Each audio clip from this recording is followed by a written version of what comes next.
Avec la machine Duraclip, vous avez trois possibilités. La première possibilité, c'est que lorsque vous avez deux coupleurs sur la voiture, vous appuyez sur le bouton vert.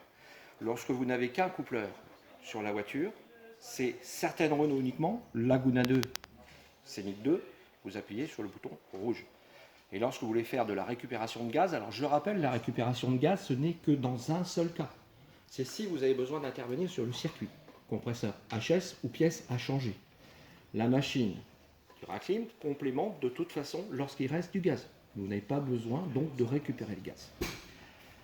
Dans le prochain tuto, nous allons donc voir le raccordement des coupleurs sur la voiture.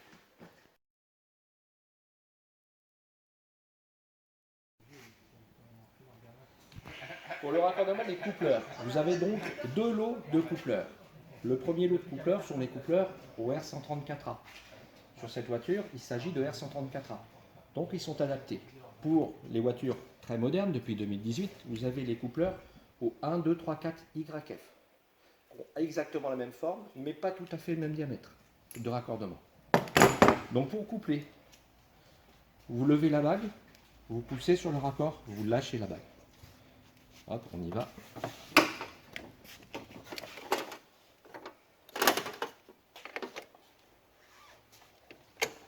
Voilà, en voilà un. On lève la bague. On couple. Et on lâche. Et ensuite, vous fermez les robinets. Toc. Et toc.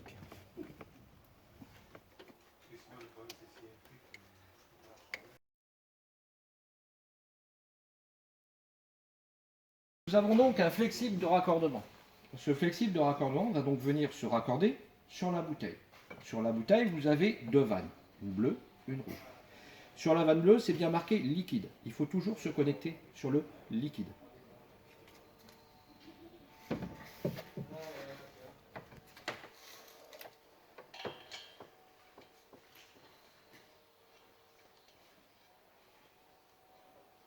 Voilà, c'est fait. J'ouvre donc la vanne et je vérifie qu'il n'y a pas de fuite. Le serrage se fait toujours à la main.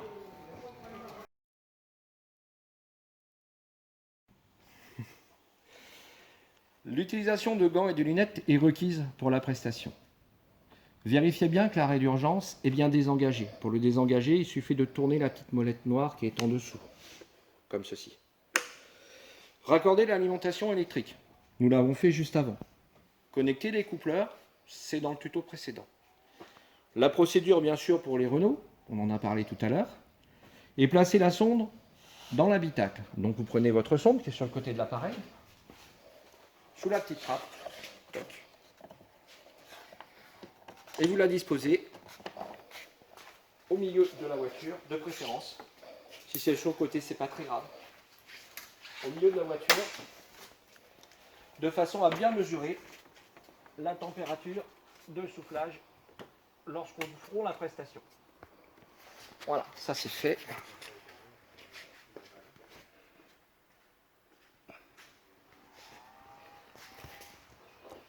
Ensuite, nous allons ouvrir la bouteille. Ouvrir la bouteille, vous dégagez très légèrement la porte et vous ouvrez la bouteille. C'est fait.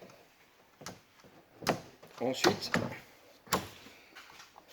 vous activez la balance. Donc là, tout est fait. Nous avons deux coupleurs, nous pouvons donc démarrer la prestation. C'est parti. Le voyant attendre s'allume. C'est la phase d'initialisation de Duraclip. Vous aurez donc deux possibilités. Soit il reste du gaz, soit il n'en reste pas. S'il n'en reste pas, nous allons faire un tirage au vide. La machine va le faire automatiquement. Ce tirage au vide a pour but d'enlever l'humidité et l'air du circuit. Cette prestation dure entre 10 et 20 minutes. Donc là, elle va nous le dire. Donc il nous restait du gaz, nous avons de la chance, nous allons pouvoir complémenter. Nous suivons donc les instructions. Qu'est-ce qui est écrit? Démarrer le moteur, 1200 tours, ventilation au maximum, recyclage, climatisation au plus froid. Cependant, nous allons laisser la machine injecter un petit peu de gaz pour vérifier si nous n'avons pas de fuite dans le circuit. Donc là, nous allons contrôler.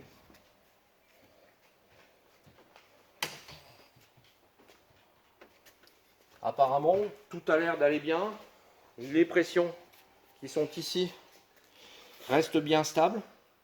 Ça veut dire qu'a priori, c'est de l'ordre de la microfuite. Un petit rappel, Duracool est 2,7 fois plus volumineux que les autres gaz. Ça veut dire que c'est pas parce qu'on a une fuite avec le R134A ou le 1234YF qu'on aura forcément cette même fuite avec Duracool. Nous pouvons donc démarrer le moteur.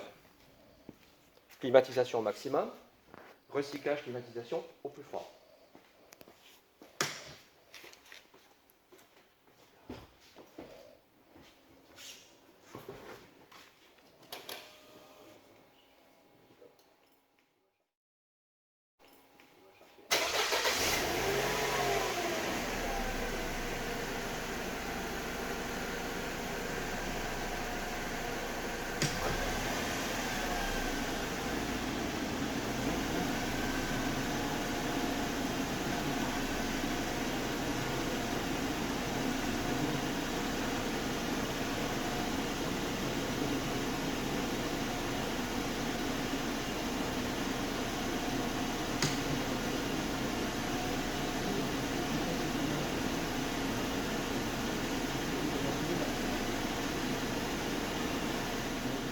Nous avons donc mis en service la climatisation du véhicule. Cependant, notre machine nous indique que le compresseur ne démarre pas. On le voit au niveau des pressions, regardez. Elles sont quasi équivalentes. Je vous rappelle qu'un compresseur compresse. Donc vous avez une pression en amont, une pression en aval. Ces deux pressions doivent être très différentes. Dans le prochain tuto, nous verrons effectivement comment on fait un remplissage total. Là, nous sommes sur une voiture où effectivement il ne reste plus de gaz, en toute logique, donc la machine doit le déterminer. On est parti. Toujours la phase d'initialisation qui dure une trentaine de secondes.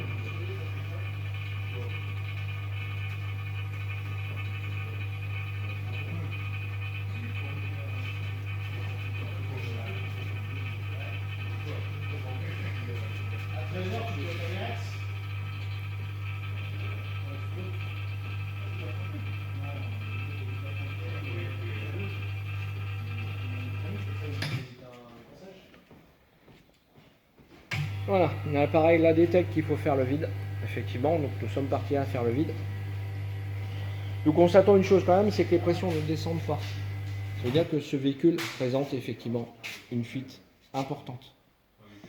La machine va vous le dire automatiquement. Pour détecter où est votre fuite, il vous suffira d'appuyer sur le bouton détection de fuite. Un peu de gaz va partir. Le gaz contient le traceur, vous permettant de rechercher cette fuite.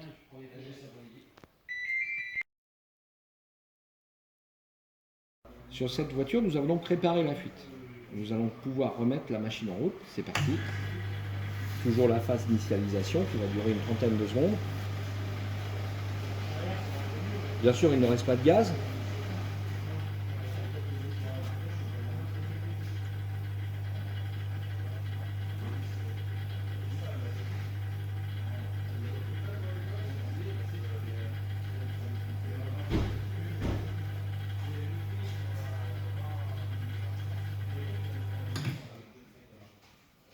Voilà, l'a détecté.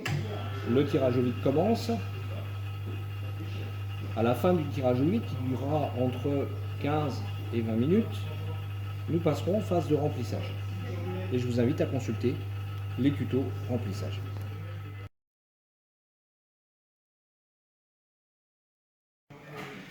Donc dans ce tuto, nous allons voir le complément de charge. En toute logique, il reste du gaz dans ce véhicule-là, mais de toute façon, la machine va le détecter. Donc c'est parti. On est en phase d'initialisation, une trentaine de secondes.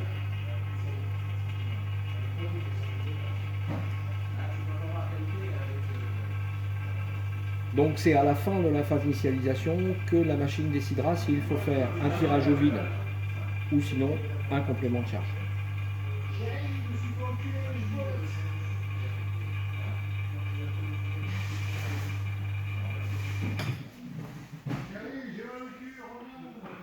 Donc là, effectivement, il reste du gaz. L'appareil nous demande de démarrer le moteur de la voiture et de le mettre à 1200 tours, de mettre la ventilation au maximum et le recyclage de la climatisation et au plus froid. Donc c'est parti.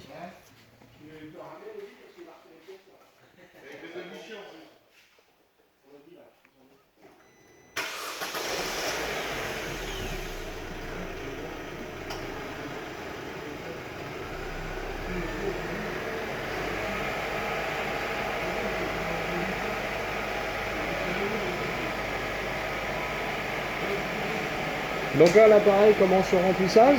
Une impulsion à peu près toutes les dizaines de secondes pour envoyer du gaz. De toute façon, nous ne pourrons pas excéder les 18 bars. Elle s'arrêtera automatiquement à ce moment-là. La température va diminuer. C'est la machine qui calcule la température exacte en fonction de la température extérieure à laquelle on doit arrêter la prestation. Nous sommes en temps réel.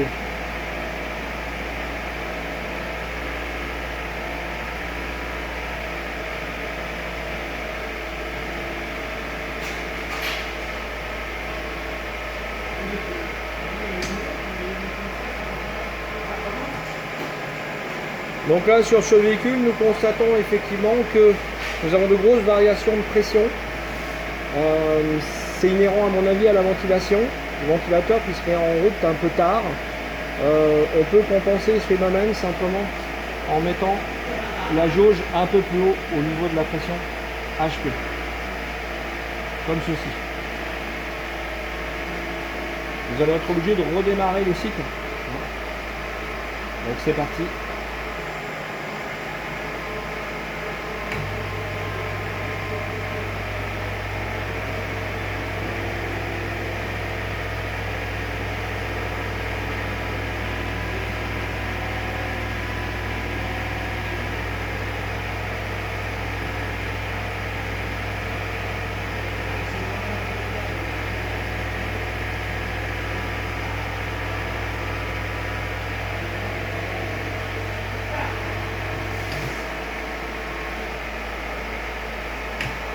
Voilà, donc elle repart sur sa charge.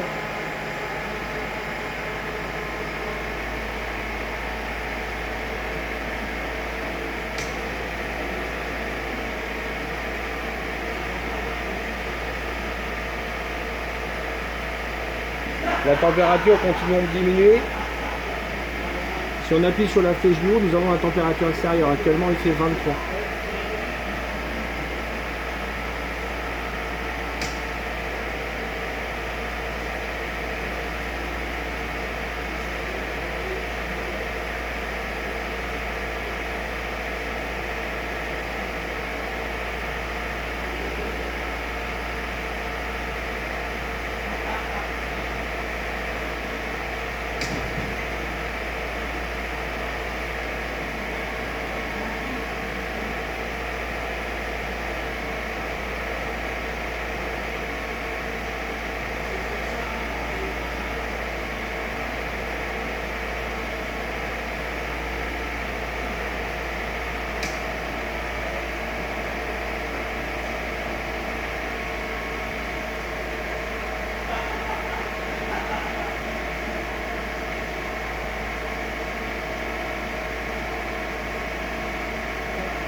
Voilà, nous sommes arrivés en température, donc la machine a calculé elle-même la température de 9 degrés en fonction de la température extérieure. La charge est terminée.